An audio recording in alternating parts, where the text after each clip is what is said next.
हामी अहिले चाहिँ सुरुमा गाउँपालिकाको गोतन गाउँमा छु र यतिखेर हामी यहाँ हिमालय रेन्जहरू देख्न सकिन्छ। यहाँ चाहिँ हाम्रो यो साइपाले र अप्पीको हिमालय रेन्ज हो होइन।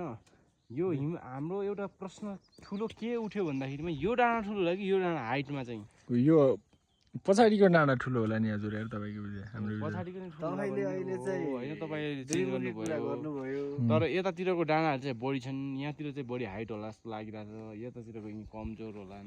ठ्याक्कै तपाईँको साइकल चाहिँ उहाँहरूले चाहिँ दोग्ला स्ट्यान्ड गर्नुभयो, अघि अल्लो भन्नुभयो अहिले पल्लो भन्नुभयो। तपाईँको उहाँको विचारमा तपाईँलाई कस्तो लाग्यो अहिलेको? होइन यस्तो दुई मुखे त हामीलाई यसो दुई मुखे त जुका पनि हुँदैनन्।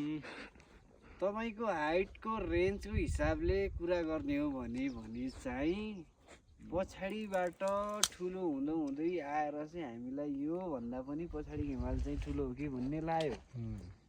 नाम चाहिँ के हो तलबाट हेर्दाखेरि त्यो हिमाल चाहिँ कति धेरै ठुलो थियो होइन।